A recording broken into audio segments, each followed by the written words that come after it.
ভায়োলেন্সের নাম নিলে এ সময় বলিউডে অ্যানিমেল মার্কো সহ আরো অনেক মুভির নাম মাথায় আসে, কিন্তু ইতিমধ্যে সেখানে আরো এমন একটা সিনেমা যোগ হয়েছে যাতে কেবল ভায়োলেন্স নয়, বরং রয়েছে মারাত্মক লেভেলের থ্রিলার সাসপেন্স। মুভির কাহিনী সম্পর্কে আগে কিছু বলে ফেললে স্পয়লার হয়ে যাবে, তাই কোনো ইন্ট্রো না দিয়ে চলো শুরু করি এই বছরের নতুন movie hit the third case explanation. মুভির শুরুতেই আমরা আমাদের সিনেমার প্রধান চরিত্র হিট অফিসার অর্জুনকে দেখতে পাই। অর্জুনকে একটা হত্যার দায়ে পুলিশ অ্যারেস্ট করে এবং আদালত তাকে জেলে পাঠায়, কিন্তু জেলে যাওয়ার পর সেখানকার অন্যান্য কয়েদিরা তাকে মারার চেষ্টা করে থাকে। আসলে জেলে থাকা এই কয়েদিরাই একসময় অর্জুনের হাতে ধরা পড়ে শাস্তি পেয়েছিল। সেই রাগ থেকে তারা অর্জুনকে মারার চেষ্টা করে থাকে। তবে তাদের মধ্যে একজন কয়েদি তাকে বিপদ থেকে বাঁচিয়ে একটা আলাদা রুমে নিয়ে আসে। সেই কয়েদি তাকে জিজ্ঞেস করে যে তোমাকে দেখে তো ভালো ঘরেরই সন্তান মনে হচ্ছে, কিন্তু সবাই তোমাকে মারতে চাইছে কেন? তুমি এমন কি অপরাধ করে এখানে এসেছো? এইসব কথাবার্তা জানতে এবার আমাদের সিন ফ্ল্যাশব্যাকে চলে যায়। সেখানে আমরা দেখতে পাই অর্জুন একটা লোককে জঙ্গলের মধ্যে পা উঁচু করে বেঁধে নির্মমভাবে অত্যাচার করছে। এরপর সে ওই অত্যাচারের ভিডিও নিজ ডিভাইসে রেকর্ড করে থাকে। এক পর্যায়ে অর্জুন সেই লোকটাকে মেরে ফেলে এবং তারপর সে সেখান থেকে থানায় ফিরে আসে।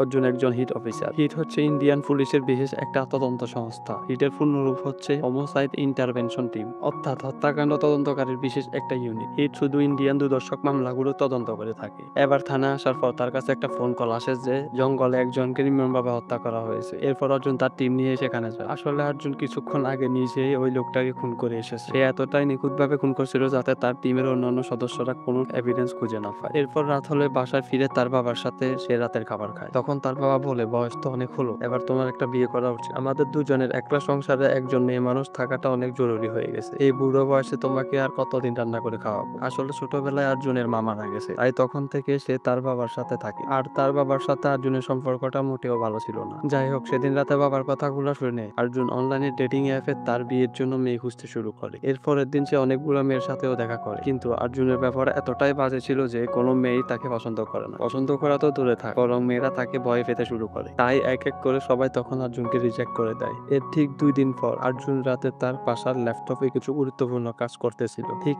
এমন সময় তার বাবা এসে আবারও তাকে বিয়ের কথা বললে অর্জুন এবার প্রচন্ড লেগে যায়। কিন্তু অর্জুনের বাবা হাল ছাড়ার পাত্র নয়। তিনি সাফ সাফ জানিয়ে দেন যে এবার তাকে বিয়ে করতেই হবে, অনেক হয়েছে, এভাবে আর জীবন চলতে পারে না। যাই হোক, পরের দিন অর্জুন যখন ডিউটিতে যায় তখন সে একটা মেয়েকে দেখতে পায়। মেয়েটা তার কাছে এসে বলে, কি ব্যাপার, অনলাইনে তো অনেক ভালোই মেসেজ করতে পারো, কিন্তু কাছে আসলে কথা বলছো না কেন? এইসব কথাবার্তা শুনে অর্জুন মেয়েটার কথা কিছুই বুঝতে পারছে না। আসলে সবকিছুই করেছেন অর্জুনের বাবা। অর্জুনের বাবা সেই ডেটিং অ্যাপে অর্জুনের নামে অ্যাকাউন্ট খুলে উনি সেই মেয়েটার সাথে কথা বলেছিলেন। এইসব কাণ্ড বুঝতে পেরে অর্জুন তার বাবাকে ফোন করে ব্যাপক রাগারাগি করে। সে বলতে থাকে যে তুমি বুড়ো বয়সে এইসব কি শুরু করেছো, তোমার কি বিমরতি ধরেছে? এইসব কথাবার্তা বলে অর্জুন ডাক করে ফোনটা কেটে দেয়। এরপর অর্জুন সেই মেয়েটাকে সব ঘটনা খুলে বলে। মেয়েটি অর্জুনের সরলতা দেখে বেশ ইমপ্রেস হয়ে পড়ে। সে বলে, আচ্ছা যাই হোক, আপনি চাইলে আমরা একসাথে বসে কফি খেতে পারি। এরপর ওই মেয়েটা তার নিজের পরিচয় দেয়। তার নাম আঞ্জলি, সে ইকোনমিক্স নিয়ে পড়াশোনা করছে। এখানে অর্জুন আঞ্জলির এমন সহজ সরল ভাব দেখে বেশ ইমপ্রেস হয়ে পড়ে, আর ধীরে ধীরে তার মধ্যে ভালো লাগা শুরু হতে থাকে। আসলে অর্জুন ছোটবেলা থেকে একা একা বড় হয়েছে, তাই সে কখনোই কোনো মেয়ের সংস্পর্শ পায়নি, এমনকি কিভাবে তাদের সাথে কথা বলতে হয় এই সব কিছু সে জানে না। কিন্তু অঞ্জলি প্রথম দেখাতে অর্জুনের ফিলিংস গুলো বুঝতে পেরেছিল, তাই এরপর তার একসাথে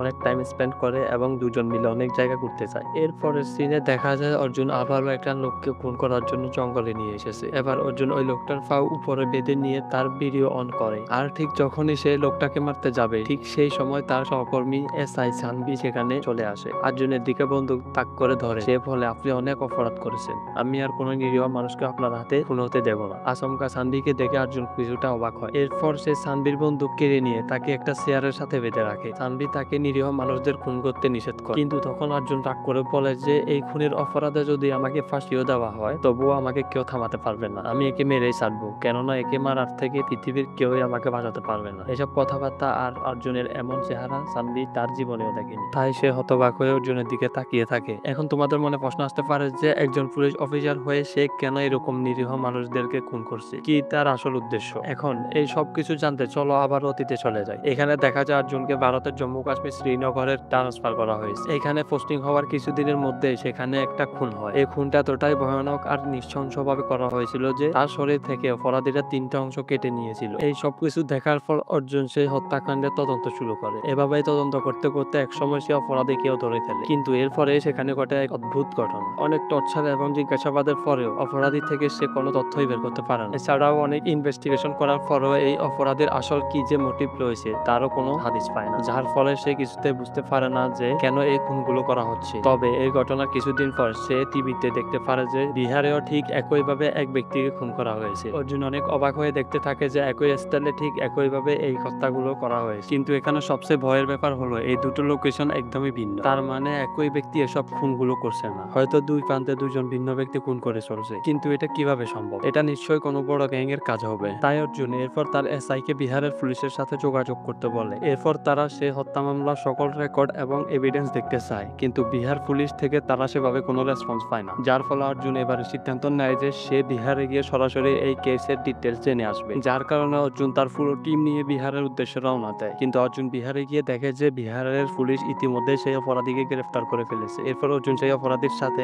দেখা করে, কিন্তু এই ক্রিমিনাল তাকে পাত্তা না দিয়ে চ্যালেঞ্জ করে বলে, পৃথিবীর কোনো হাজত নেই যে আমাকে আটকে রাখতে পারবে, আমি 2 ঘন্টার মধ্যে এখান থেকে বেরিয়ে যাব। ঠিক তখনই সেখানে বিহারের পুলিশের একজন এসে অর্জুনকে বলে এই ছেলেটা একটা নেতার হয়ে কাজ করে এবং কিছুক্ষণের মধ্যে তার লোকেরা থানায় গিয়ে হামলা করে তাকে নিয়ে যাবে। এই কথা শোনার পর সেই অপরাধীকে সঙ্গে নিয়ে কাশ্মীরে গিয়ে আরো ভালোভাবে তদন্ত করতে চায়। তবে কাশ্মীরে যাওয়ার পথে অর্জুনের গাড়ির উপরে সেই নেতার লোকেরা হামলা করে বসে এবং সেখানে এক বিভৎস লড়াই শুরু হয়। তবে ফাইনালি অর্জুন সেই অপরাধীকে শ্রীনগরে নিয়ে আসতে সক্ষম হয়। এরপর শ্রীনগরে ফিরে এসে অর্জুন দেখে যে সেখানে তার বিরুদ্ধে জনগণ বিক্ষোভ করছে। আসলে যাকে সে শ্রীনগরে অ্যারেস্ট করেছিল সেই ব্যক্তি হচ্ছে এই জম্মু কাশ্মীরের সংগঠন আজাদ কাশ্মীরের একজন বড় নেতা। তাই তাকে বাঁচাতে বাইরে প্রচন্ড বিক্ষোভ করছে। এরপরে সিনে আমরা দেখি অর্জুন তার সিনিয়র অফিসার মিস রিয়ার সাথে কথা বলছে। এখানে দেখা যায় রিয়া অর্জুনের উপরে প্রচন্ড রেগে যায় এবং তাকে আরো সংগত হতে আদেশ করে। তবে অর্জুন সেই অপরাধীকে ধরার সময় তার সহযোগীদের বেধড়ক মারধর করে এবং সেটা দেখে জনগণ আরো বেশি খেপে যায়। অর্জুন তখন বলে, ম্যাম, এটা নিয়ে মোট 17টা খুন হয়েছে এবং এসব খুনগুলো হয়েছে ঠিক একই স্টাইলে। তবে একই স্টাইলে খুন হলেও এইসব খুনগুলো হয়েছে বিভিন্ন জায়গায়। তাই আমার মনে হয় এটা কখনো কোনো কাকতালীয় ঘটনা হতে পারে না। এর পেছনে নিশ্চয়ই গভীর কোনো ষড়যন্ত্র রয়েছে। তাই আমি এই কেসটাকে গভীরভাবে ইনভেস্টিগেশন করতে চাই। এসব কথাবার্তা শুনে রিয়া বিষয়টার গুরুত্ব বুঝতে পারে। তাই সে অর্জুনকে এই কেসের ইনভেস্টিগেশনের দায়িত্ব দিয়ে দেয়। এরপর অর্জুন সেখান থেকে বের হয়ে দেখে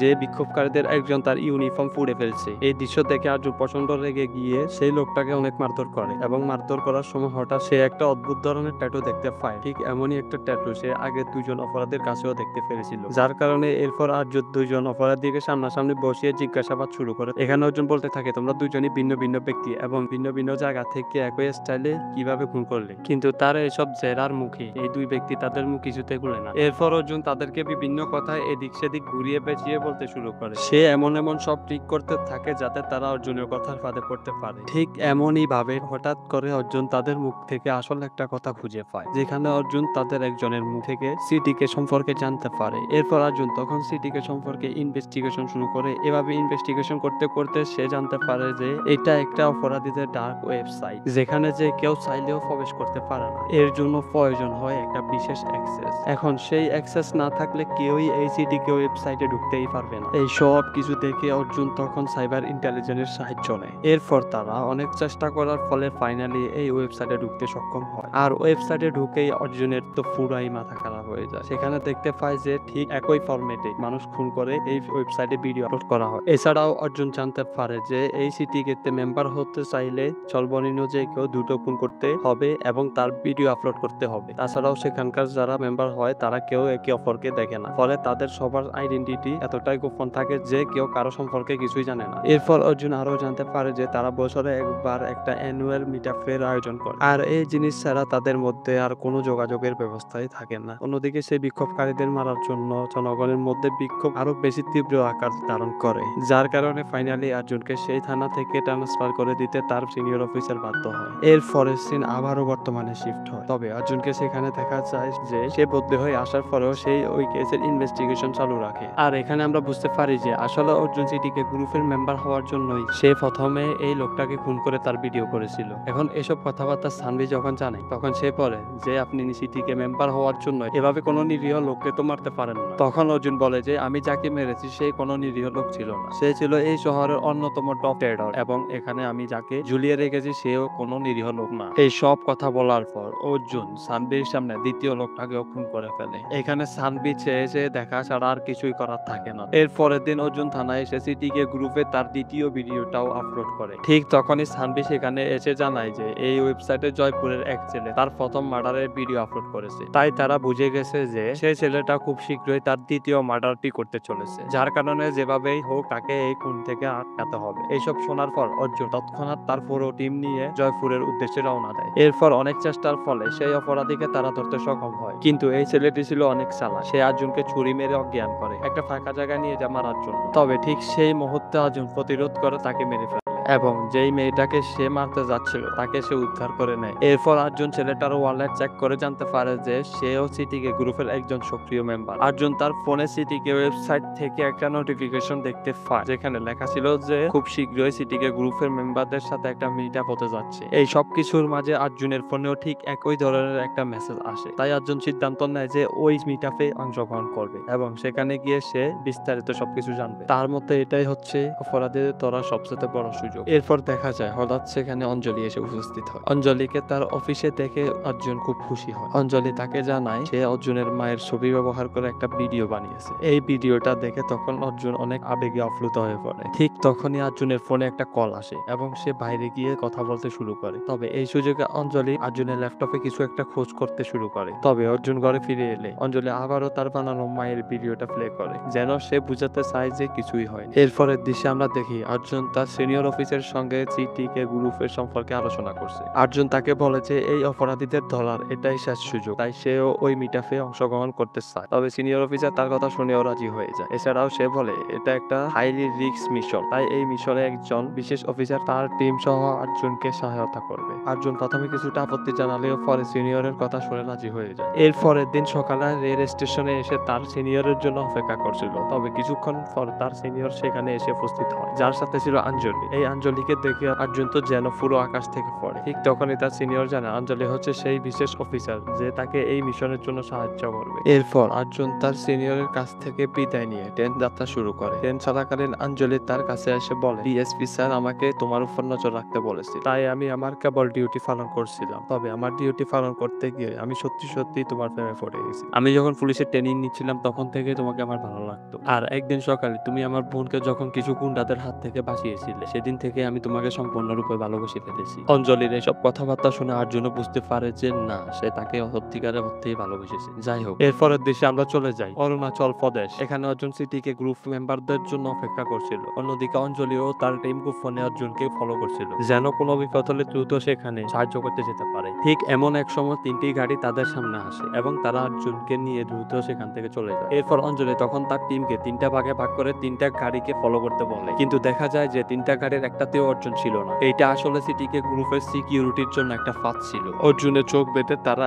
তাকে পুরাতন জমিদার বাড়িতে নিয়ে যায়। ঠিক সেখানে আমরা এই সিটিকে গ্রুপের অ্যাডমিন আলফাকে দেখতে পাই। আলফা অর্জুনকে স্বাগতম জানায় এবং ভিতরে নিয়ে গিয়ে তার ইউনিফর্ম খুলে সিটিকে মেম্বারদের নির্ধারিত পোশাক পরিয়ে দেওয়া হয়। এরপর সেখানে দেখা যায় যে অর্জুন ছাড়াও আরো নতুন 5 সদস্য ওই মিটআপে অংশগ্রহণ নিতে এখানে এসেছে। এদিকে অঞ্জলি তখন তিনটি গাড়ির অনুসন্ধান করে ধরে ফেলে। তখন দেখা যায় যে গাড়িগুলোর ভিতরে আর কেউই নেই। আসলে এই গাড়িগুলো দূর থেকে রিমোট কন্ট্রোলারের মাধ্যমে নিয়ন্ত্রণ করা হচ্ছিল। এসব কাণ্ড দেখে অঞ্জলি পুরো হতাশ হয়ে পড়ে এবং তার সিনিয়র অফিসারকে ফোন করে জঙ্গলের ভিতরে অভিযান চালানোর অনুমতি চায়, কিন্তু অফিসার তাকে শান্ত থাকতে বলে এবং আরো কিছুক্ষণ অপেক্ষা করতে নির্দেশ দেয়। তবে অর্জুনের চিন্তা অঞ্জলি কোনোভাবে নিজেকে আর স্থির রাখতে পারছিল না। এমনকি সেই গ্রুপটাও তাদের একজন পুলিশ অফিসারকেও কিডন্যাপ করে নিয়ে গেছে। এবার অঞ্জলি সান্ডিকে বলে আমাদের যে করেই হোক অর্জুনকে খুঁজে বের করতে হবে। এখনো পর্যন্ত তার কোনো লোকেশন আমরা ট্র্যাক করতে পারছি না, যার কারণে বিপদে পড়লে আমরা কোনোভাবে তাকে হেল্প করতে পারবো না। সান্ডি অঞ্জলির কথায় একমত হয় এবং তাদের দল নিয়ে অর্জুনকে খুঁজতে বের হয়ে যায়। অন্যদিকে আমরা দেখতে পাই সিটিকে গ্রুপের অ্যাডমিন আলফা নতুন সদস্যের সঙ্গে পুরাতন সদস্যের পরিচয় করিয়ে দিচ্ছে। সেখানে প্রায় 150 জনের মতো সদস্য উপস্থিত ছিল এবং প্রত্যেককেই ছিল অত্যন্ত আক্রমণাত্মক। অর্জুন সেখানে তাদের কর্মকাণ্ডগুলো দেখে প্রচন্ড হতভম্ব হয়ে যেতে থাকে। এখানে দেখা যায় তারা একে অপরকে মারামারির করা এক নির্মম খেলায় তখন মেতে উঠেছিল।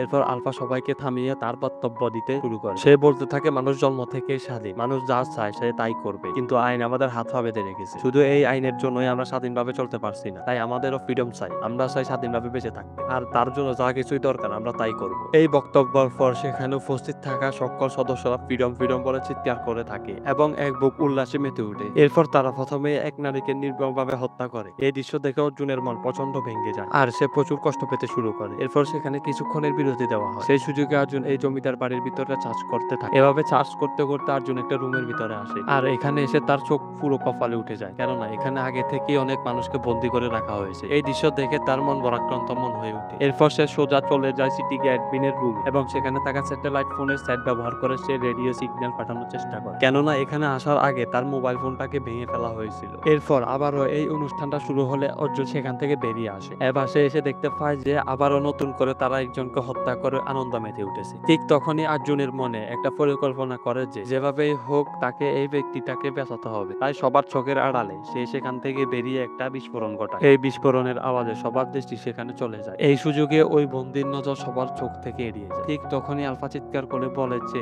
আমাদের দলে নিশ্চয়ই একজন বিশ্বাসঘাতক রয়েছে, তা না হলে এখানে একা একা কখনোই বিস্ফোরণ করতে পারে না। এছাড়াও সিটিকে এত বছর ধরে কাজ করেছে, কিন্তু এমন কাণ্ড কখনোই ঘটেনি, তাহলে আজ হলো কেন? নিশ্চয়ই ওই 5 জন সদস্যের মধ্যে একজন বিশ্বাসঘাতক রয়েছে। এরপর আলফা সবাইকে নির্দেশ দেয় যে ওই 5 জনকে একে অপরকে মারতে হবে। এই মারামারিতে শেষ পর্যন্ত যে টিকে থাকতে পারবে সেই হবে ফাঁকৃত সিটিকে মেম্বার। এসব কথা শোনার পর তাদের 5 জনের মধ্যে শুরু হয় এক দুর্দান্ত ফাইট, কিন্তু দেখা যায় যে সেখানে কেউই অর্জুনের সাথে ফেরে ওঠেন, কেননা অর্জুন একে একে সবাইকে মেরে ফেলে। এসব কাণ্ড দেখে আলফা এবার মুচকি হাসে। তারপর সে বলতে শুরু করে, একজন প্রশিক্ষিত পুলিশ অফিসার ছাড়া একা কারো পক্ষে 4 জনকে মেরে ফেলা সম্ভব নয়। তাই আমার মতে তুমি সেই বিশ্বাসঘাতক যে বিস্ফোরণ ঘটিয়েছিলে। এরপর সে আদেশ দেয় সেই পুলিশ অফিসারটাকে সেখানে নিয়ে আসতে। আলফা সে পুলিশ অফিসারটাকে জিজ্ঞেস করে যে সে কি অর্জুনকে চিনে কিনা। ঠিক তখনই অর্জুন তার চোখের ইশারায় তাকে হ্যাঁ বলতে বলে। আর এটা দেখে সেই পুলিশ অফিসার বলে, হ্যাঁ, অর্জুনই হলো আমার সিনিয়র অফিসার। এই কথা শুনে আলফা এবার তার আসল বুদ্ধি চালে। সে তখন বলে যে এবারে তোমাদের দুজনের মধ্যে ফাইট করতে হবে। তোমাদের দুজনের মধ্যে যে বেঁচে থাকবে তাকে আমি ছেড়ে দেবো। এই কথা শুনে অর্জুন বাধ্য হয়ে তার সাথে ফাইট করা শুরু করে দেয়। তবে এই ফাইটের মাঝখানে অর্জুন তাকে বলে যে তোমাকে এখন অভিনয় করতে হবে, আমি শুধু তোমাকে আসতে ফেলবো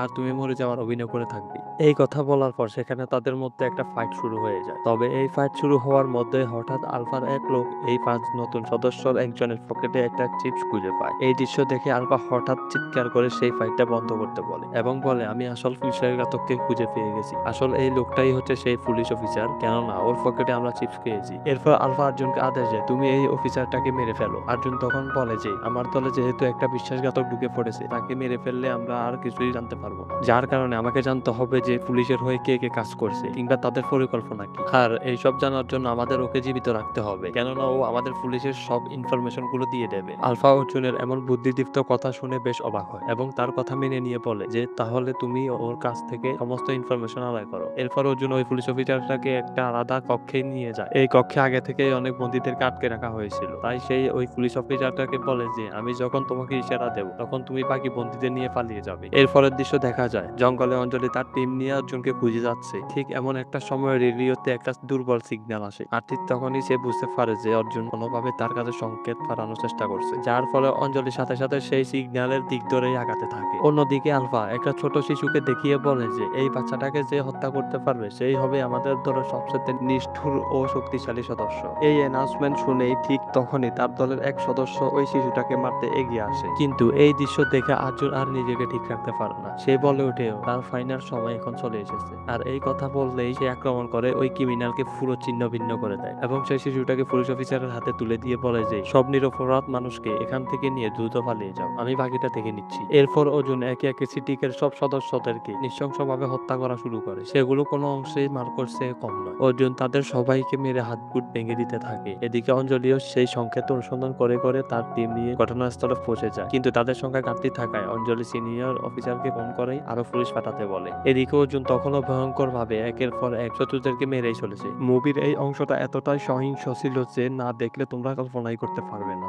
এক সময় অঞ্জলি তার টিম নিয়ে অর্জুনের সাথে যুক্ত হয়, কিন্তু তখনও সিটিকে সদস্য সংখ্যা বেশি হওয়ার কারণে অর্জুন কিছুটা দুর্বল হয়ে পড়ে। তবে ঠিক সেই সময় সবাইকে অবাক করে দিয়ে হিট 1-এ থাকা শঙ্কর সেখানে এসে অর্জুনকে সাহায্য করে। এরপর অর্জুন ও শঙ্কর মিলে একে একে সব সিটিকে সদস্যকে মেরে ফেলে এবং অবশেষে এই গ্রুপ অ্যাডমিন আলফাকে তারা ধরে ফেলতে সক্ষম হয়। আলফাকে ধরা হয়ে গেলে আলফা তখন হাসতে হাসতে বলে তুমি এমন একজনকে মারতে যাচ্ছ যার চোখে কোনো মৃত্যুর ভয় নেই, যার কাছে মৃত্যু একদম তুচ্ছ একটা ব্যাপার। আমার হৃদয়ে কোনো হতাশা বা আফসোসও নেই, তাই এমন একজনকে মেরে তোমার কি লাভ? ঠিক তখনই একজন শান্ত সুর উত্তর দেয় যে আমি যেই সিটিকে সদস্যকে জয়পুরে মেরেছিলাম সে ছিল তোমার আপন ছোট ভাই। আর এই কথা শুনে আলফা এবার প্রচন্ড হতবাক হয়ে পড়ে। এছাড়াও তার ছোট ভাইয়ের কথা মনে করতে করতে সে ভিতর থেকে ভেঙে পড়ে। ঠিক তখনই অর্জুন তার মাথায় গুলি করে তার চ্যাপ্টার এখানে শেষ করে দেয়। ফাইনালি সবকিছু শেষ হয়ে গেলে তারপর আবার দেখি অর্জুন ও শঙ্কর একসাথে বসে এই কেস নিয়ে কথা বলছে। এবার শঙ্কর তাকে জানায় তাদের মধ্যে আরেকজন গোয়েন্দা এবং আইএসআই অফিসার এসিপি অমিত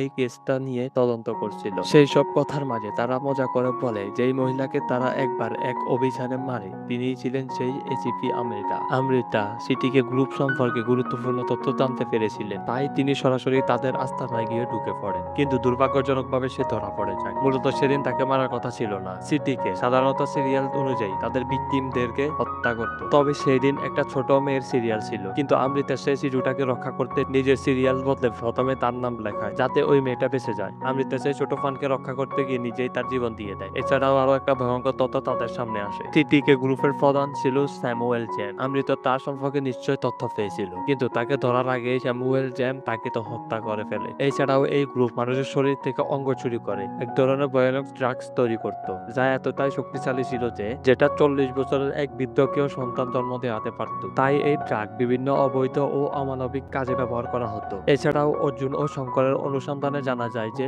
বর্তমানে স্যামুয়েল জেমস আরেক মামলায় 4 বছরের সাজা কাটছে এবং সে এখন জেলেই আছে। এইসব কথা শোনার পর অর্জুন একটা প্ল্যান করে। সে আর চায় না যে আইনের মাধ্যমে এই স্যামুয়েল বিচার পাক, আর সে তাকে নিজেই শেষ করার জন্য প্ল্যান করে বসে। তাই শঙ্কর তাকে ইচ্ছাকৃতভাবে সে জেলে পাঠিয়ে দেয়। আর এরপরে আমরা দেখতে পাই অর্জুন এই গল্পটা যাকে শোনাচ্ছিল সে আর কেউই নয়, বরং সেই ছিল স্বয়ং স্যামুয়েল জেমস। এসব কথা শুনে জেমস ধীরে ধীরে বুঝতে পেরে যায় যে অর্জুন সে এখানে কেন এসেছে, কিন্তু তার কিছু করার আগে অর্জুন তার কেচ্ছা খতম করে দেয়। আর ঠিক এই মুহূর্তের মধ্যে দিয়ে এই মুভিটা এখানে শেষ হয়। তবে মুভি শেষ হতে হতে ফাইনালি দেখা যায় যে হিট 4 ইজ কামিং সুন নামে একটা টেক্সট চলে আসছে। তার মানে এই মুভির 4 সিকুয়েলও আসতে চলেছে। তো ভিডিওটা কেমন লাগলো তা অবশ্যই আমাকে জানিয়ে দিও। নেক্সট কোন মুভিটা নিয়ে এক্সপ্লেন ভিডিও চাও তা কমেন্টে জানিয়ে দিও। তো দেখা হচ্ছে পরের ভিডিওতে, সে পর্যন্ত ভালো থেকো।